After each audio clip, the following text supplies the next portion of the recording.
PSL से जुड़ी latest news जानने के लिए मेरे चैनल को सब्सक्राइब करें, साथ ही साथ इस बेल आइकन पर क्लिक करें ताकि हर वीडियो की नोटिफिकेशन आपको मिले सबसे पहले। नमस्कार दोस्तों, आप सभी का स्वागत है मेरे YouTube channel Rohit Yadav group पर। नमस्कार दोस्तों, आज की इस वीडियो में मैं बात करने वाला हूं जिसका आप बहुत दिनों से इंतज़ार कर रहे थे कि जनहित याचिका में आखिर क्या मुद्दे होंगे, किस तरह से हमारे पैसे वापसी के लिए सुप्रीम कोर्ट में दबाव बनाया जा सकता है या किस तरह से हमारा पैसा हम प्राप्त कर सकते हैं। अमित गर्ग जी ने हमें एक जनहित याचिका विचार मंच के द्वारा कुछ पॉइंट दिए हैं, कुछ मुद्दे दिए हैं जिन पर जन याचिका लगाते समय उन पॉइंटों पर विचार किया जाएगा। सुप्रीम कोर्ट में उन विचारों को रखा जाएगा जिससे आपको आपका पैसा जल्दी मिल सके। सुप्रीम कोर्ट के ऑर्डर के बाद भी सेबी और आरएम लोढ़ा कमेटी आपका पैसा देने में इतनी प्रॉब्लम कर रही है जिससे जन याचिका लगाने से सुप्रीम कोर्ट में हमारा मुद्दा उठेगा और हमारा पैसा जल्दी से हमें मिल जाए। ये मुद्दे और विचार आपको स्क्रीन पर दिखाने वाला हूँ। अगर आप चाहते हैं आपका पैसा जल्दी से जल्दी आपको मिले तो आपके पास कुछ कमेंट है, कुछ विचार है तो हमें कमेंट करके बता सकते हैं। आपके उन कमेंट पर विचार करके उन विचारों को सुप्रीम कोर्ट में पेश किया जाएगा। मैं सबसे पहले आपको हमारे द्वारा नोट किए हुए मुद्दे सुनाऊंगा और ऑन स्क्रीन दिखाऊंगा भी। तो आपसे एक ही गुजारिश है, आप वीडियो को लास्ट तक ज़रूर देखिए। वीडियो को लास्ट तक देखोगे तभी आपको उन मुद्दों के बारे में पता लगेगा। आपके कुछ विचार हैं वो हमें कमेंट करके ज़रूर बताइए। इसके बाद मैं आपको आपके पूछे गए कुछ सवालों के जवाब भी दूंगा। कुछ निवेशक बोल रहे हैं कि सर हमारा 5,000 से नीचे का अमाउंट है, अभी तक ट्रांसफ़र नहीं हुआ, ना ही हमें एडिट का ऑप्शन दिया जा रहा है, हमारे डॉक्यूमेंट कंपनी में जमा है। जिनका अमाउंट अभी तक आपके बैंक में ट्रांसफ़र नहीं हुआ है उनको कैसे मेल के द्वारा मेल करनी है और अपना पैसा बैंक अकाउंट में ट्रांसफ़र करवाना है। वीडियो को लाइक कीजिए, शेयर कीजिए। अगर आप मेरे चैनल पर नए हैं तो चैनल को सब्सक्राइब कीजिए और साथ ही साथ बेल आइकन पर क्लिक करिए। तो चलिए दोस्तों, वो कमेंट आपको ऑन स्क्रीन दिखाता हूँ।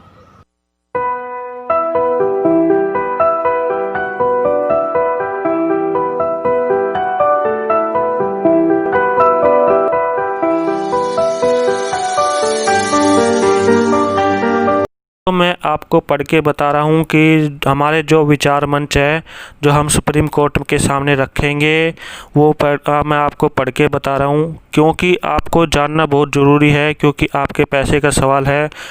ये हमारे वो जनहित याचिका के मुद्दे हैं जो हम सुप्रीम कोर्ट में रखेंगे।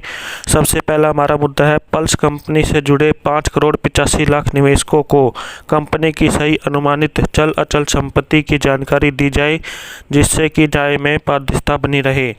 इनका कहने का मतलब है कि कंपनी के सभी निवेशकों को कंपनी की सभी प्रॉपर्टी के बारे में पता होना चाहिए कंपनी का कि उनके पास वो कंपनी की कितनी प्रॉपर्टी जमा है। दूसरा पॉइंट है, कंपनी ने 22 अगस्त को सुप्रीम कोर्ट की अवमानना करते हुए अपने टॉप सीनियरों की मदद से भयानक जानकारी देते हुए लगभग देश के सभी ब्रांचों से कंपनी से जुड़े निवेशकों से अग्रिम जमा राशि करवाई जो कि लगभग 15,000 करोड़ बताई जा रही है। इसका मतलब यह है कि 22 अगस्त को कंपनी के ऑर्डर के बाद भी कंपनी में पैसा जमा होता गया और वो पैसा कहाँ किस ब्रांच में जमा करवाया है, इतना 15,000 करोड़ की राशि कहाँ गई है, कैसे गई है, इसके बारे में हमें जानकारी दी जाए। जो कि उक्त राशि देश के किसी भी बैंक में जमा नहीं की गई, जिसके कारण निवेशकों को पूर्ण न्याय मिलना असंभव है। ये जो हरी लाइन में लिखा हुआ है शायद आपको समझ में नहीं आ रहा है। इनका बोलने का मतलब ये है कि 15,000 करोड़ की धनराशि किस बैंक में जमा करवाई है उसकी भी जानकारी हमें दी जाए। नंबर तीसरा मुद्दा है, सुप्रीम कोर्ट में दाखिल कंपनी की ओर से हल्फनामे में केवल 11,700 करोड़ रुपए की संपत्ति का विवरण दिया गया है, जबकि कंपनी के मैनेजमेंट एवं सीनियरों द्वारा 1,70,000 करोड़ की संपत्ति होने की जानकारी दी गई है। इसका मतलब ये है कि कंपनी के सीनियर और मैनेजमेंट कंपनी की प्रॉपर्टी 1,70,000 करोड़ बता रहे हैं, जबकि सुप्रीम कोर्ट में 11,700 करोड़ की संपत्ति का विवरण दिया गया है, ऐसा क्यों? चौथा मुद्दा होगा कि पल्स कंपनी अपने निवेशकों को समय अवधि पूर्ण होने के मध्यावर्ती समय में जमा धनराशि के एवज में कहीं भी जमीन हेतु प्लाट आवंटन के कागज देती थी, जो कि लंबे समय से नहीं दिए गए, जो कि निवेशकों के साथ किए गए करार कॉन्ट्रैक्ट्स में धोखा है। नंबर 5 है, कंपनी से जुड़े 70 लाख परिवार आज बेरोजगार है। इसका जिम्मेदार कौन है? कंपनी, सेबी, कोर्ट या सरकार?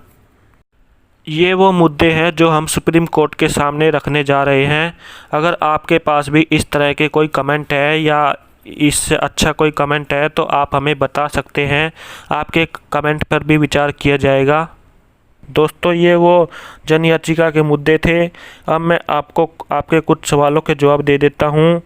दोस्तों, बहुत से निवेशक बार बार मैसेज कर रहे हैं, एक ही सवाल बार बार कर रहे हैं कि बोल रहे हैं कि सर हमारा अमाउंट 5,000 से कम है और हम स्टेटस देख रहे हैं तो हमें एडिट का ऑप्शन भी नहीं मिल रहा है और ना ही हमारा अमाउंट मिल रहा है, तो हम क्या करें? जब हम अपना स्टेटस चेक कर रहे हैं तो हमें नोट प्रोसेस बता रहा है, तो हमें आगे बताएं कि हम क्या करें। क्योंकि अगर हमारे फॉर्म में गलती होती तो हमें एडिट का ऑप्शन दे दिया जाता। अगर ना ही हमें एडिट का ऑप्शन दिया जा रहा है और ना ही हमारा अमाउंट ट्रांसफ़र किया जा रहा है, इसका समाधान हमें बताएं। इसका उत्तर देने से पहले मैं आपको एक अगला सवाल और बता देता हूँ, वो भी इसी पर्सन से रिलेटेड है। इन दोनों सवालों का जवाब एक ही है। तो मैं अगला सवाल ले लेता हूँ। ये है धर्मचंद जी का। ये बोल रहे हैं कि सर मेरा नॉट रिकॉर्ड फाउंड बता रहा है। पहली बात तो मैं आपको धर्मचंद जी एक बात बता देता हूँ कि अगर आपने अपने डॉक्यूमेंट ऑनलाइन नहीं किए हैं तो आपका नॉट रिकॉर्ड फाउंड बता रहा है। अगर आपने अपने डॉक्यूमेंट ऑनलाइन कर दिए हैं उसके बाद भी आपका नॉट रिकॉर्ड फाउंड बता रहा है, तो मैं आपको बताना चाहूँगा और उन निवेशकों को भी बताऊँगा कि जिनका अमाउंट 5,000 से कम है। इन दोनों सवालों का जवाब एक ही है और वो जवाब क्या है, ध्यान से सुनना।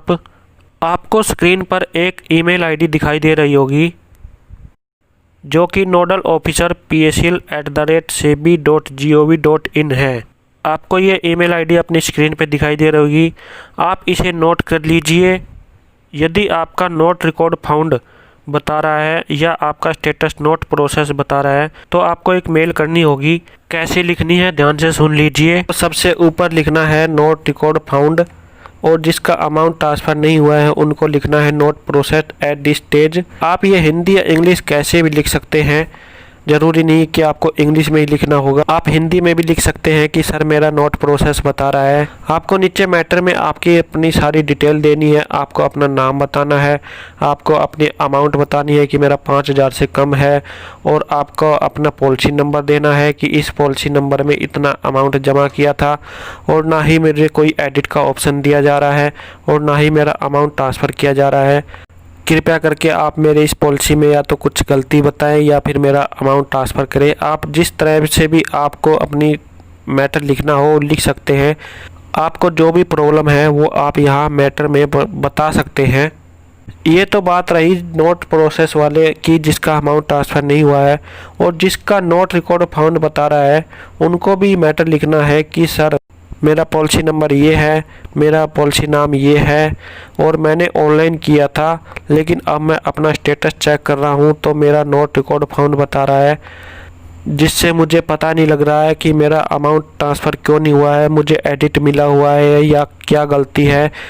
मैं नोट रिकॉर्ड फाउंड से अपनी प्रॉब्लम का पता नहीं लगा पा रहा हूँ। कृपया करके मेरी इस प्रॉब्लम का सलूशन किया जाए ताकि मैं भी अपना स्टेटस चेक कर सकूं और कुछ गलती हो तो उसको सुधार सकूं। आप इस तरह से जो भी आपको प्रॉब्लम है आप अपना मैटर लिख के नोडल ऑफिसर को मेल कर सकते हैं। और उसमें अटैचमेंट का भी एक ऑप्शन होता है, आप वहां अपने डॉक्यूमेंट अटैच करके भी सेंड कर सकते हैं और लिख भी सकते हैं कि सर मैं अपने डॉक्यूमेंट अटैच करके सेंड कर रहा हूँ, मेरे ये डॉक्यूमेंट है, इनमें अगर कुछ गलती है तो मेरी ये गलती को सुधार करने का ऑप्शन दीजिए या मेरा अमाउंट ट्रांसफ़र करिए। साथ में आप अपना पैन कार्ड, बैंक की डिटेल भी अटैच करके सेंड कर सकते हैं। जो भी आपने ऑनलाइन में डॉक्यूमेंट लगाए थे आप वो अटैच कर सकते हैं।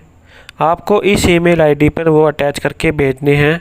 अगर आपको कुछ प्रॉब्लम हो रही है, आपका अमाउंट ट्रांसफ़र नहीं हो रहा है, तो आपको इस तरह से मेल आईडी पे मेल लिखनी है। आपकी इस मेल आईडी का जवाब आपको जल्दी मिल जाएगा, आपका अमाउंट आपको ट्रांसफ़र कर दिया जाएगा। अगर जिसका नॉट रिकॉर्ड फाउंड बता रहा है, उनकी भी प्रॉब्लम को सॉल्यूशन कर दिया जाएगा और आप अपना स्टेटस चेक कर सकते हैं कि आपका स्टेटस क्या बता रहा है, आपको एडिट मिला हुआ है या नहीं मिला हुआ है।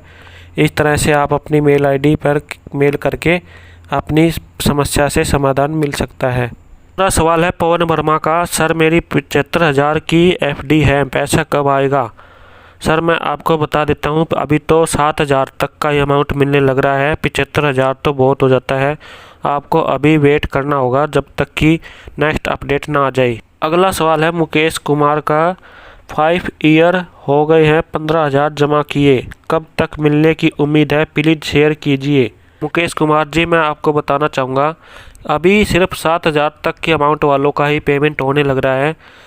बड़ी अमाउंट का पेमेंट अभी स्टार्ट नहीं हुआ है। जैसे ही बड़ी अमाउंट की पेमेंट स्टार्ट होगी, आपको वीडियो के द्वारा अपडेट दे दी जाएगी।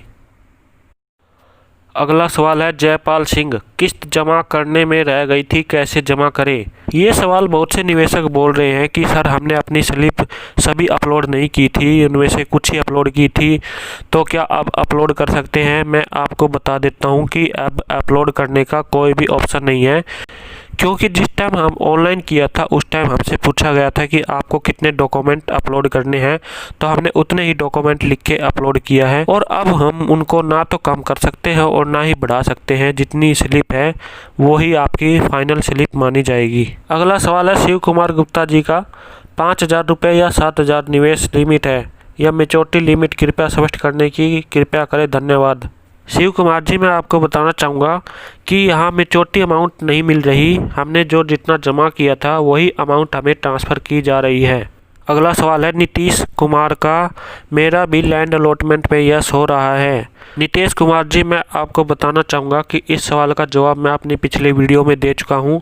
आप वो पिछली वीडियो देखिए और वहाँ से आपको उस सवाल का जवाब मिल जाएगा। सर मैं राजस्थान से बोल रहा हूँ, मेरी पॉलिसी में एडिट का ऑप्शन आ रहा है, उसमें यह बता रहा है कि बैंक खाते का विवरण, पॉलिसी में केवल एक अक्षर का फ़र्क, पॉलिसी माँ जुम्मा खान यह नाम है, पॉलिसी के डॉक्यूमेंट और बैंक की डिटेल जुम्मा खान के नाम से है, गलती को कैसे सुधारें? निमोद जी, मैं आपको बता देता हूँ कि अगर आपको एडिट का ऑप्शन आया हुआ है और आपके बैंक खाते और पॉलिसी खाते में कुछ मिस्टेक है, जैसे जुम्मा खान है और इसमें जुम्मा खान है, तो आप फाइनल कर सकते हैं जे और जेड का कोई ज़्यादा अंतर नहीं है। मैं आप सभी निवेशकों से यही कहूँगा कि आप पूरा वीडियो देखा करिए, तभी आपको आपके सवाल के जवाब मिलेंगे। दोस्तों वीडियो ज़्यादा लंबी बनती जा रही है, अगर आपके मन में भी कोई सवाल है तो आप कमेंट बॉक्स में पूछ सकते हैं, अगली वीडियो में आपके सवालों के जवाब दे दिए जाएंगे। अगर आपको वीडियो अच्छी लगी तो लाइक कीजिए, अपने दोस्तों के साथ शेयर कीजिए और अगर आप मेरे YouTube चैनल पर नए हैं तो मेरे चैनल को सब्सक्राइब कीजिए, साथ ही साथ बेल आइकन पर क्लिक कीजिए। मिलते हैं आपको नई वीडियो में, धन्यवाद।